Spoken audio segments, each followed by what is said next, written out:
everyone, it's Laura, and today I'm here to talk to you about Daughter of the Moon Goddess. So right off the bat, I'm going to apologize in advance for butchering the names in my video. I have a horrible chance of getting any of these names correctly, and it's one of those things where I listen to the audiobook, sometimes in tandem with the physical book, and I could hear the audiobook author say the name and it seemed perfectly logical, and then I try and say the name and it comes out as gibberish. So please don't take offense. I do not mean to butcher the names. I am trying, but I don't want to offend anybody by saying them incorrectly. So this is basically the book where you follow Shinyan, and she is the daughter of the moon goddess.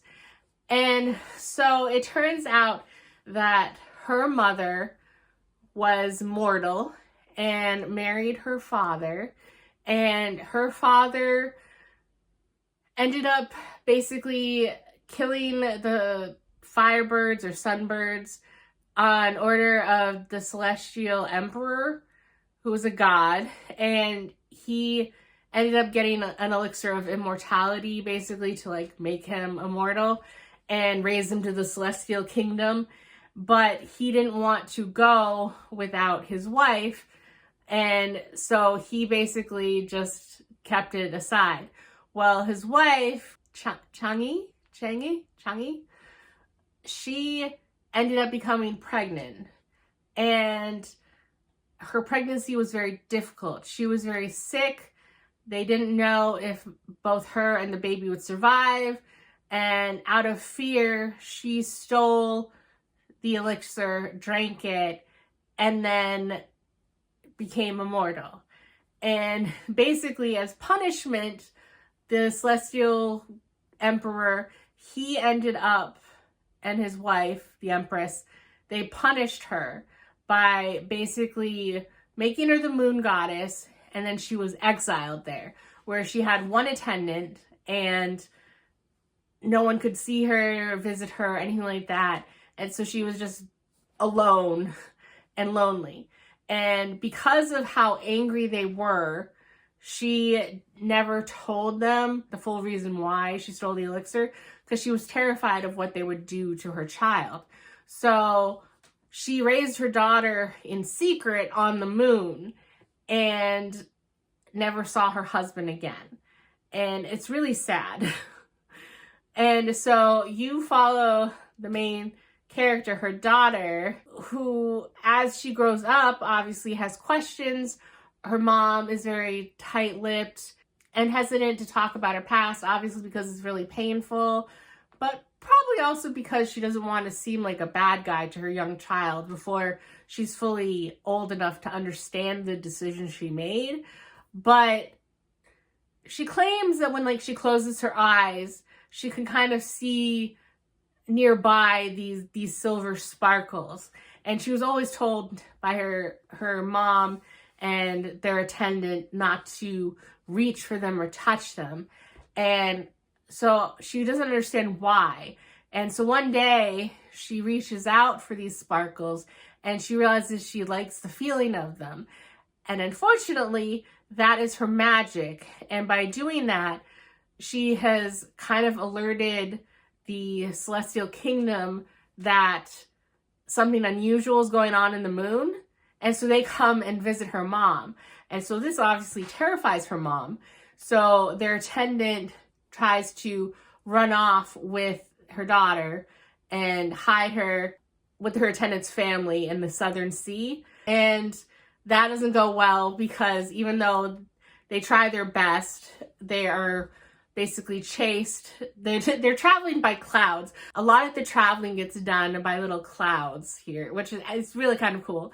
But unfortunately, they're being chased by celestial soldiers. And so Shinyan basically takes the chance and falls trying to save her attendant, because you can see that it's really hard for her, what she's doing. She's sweating, she's shaking, she doesn't look so good. So she falls into the celestial kingdom and tries to hide and go under the radar so she's not detected. And so first off, she starts off as kind of a lady's maid in this rich household, and she's treated awfully by the other ladies' maids and by her mistress. And by pure chance, she ends up getting into a competition of who can end up studying with the prince. And she ends up winning because she had a brief interaction with the prince and he kind of helped her win. The reason that she's interested in learning with the prince is that she is eager to know more about the history of the kingdom and hopefully learn about her magic and how to utilize it, because her ultimate goal is to hopefully save her mom, go back, see her mom, and then hopefully end her mom's exile. And so she's not quite sure at this point how to do it, but she ends up winning the competition with the prince's help. And it's not really until the competition begins that she puts two and two together that the prince is the son of the empress and the emperor, the ones who banished her mom, and the empress who came and visited her mom after she used her magic, who seems very, very cruel. So she didn't really put two and two together there. And then she's like, oh no, this might not be the best way to go about these things. But she ends up winning the competition and ends up getting to learn with the prince.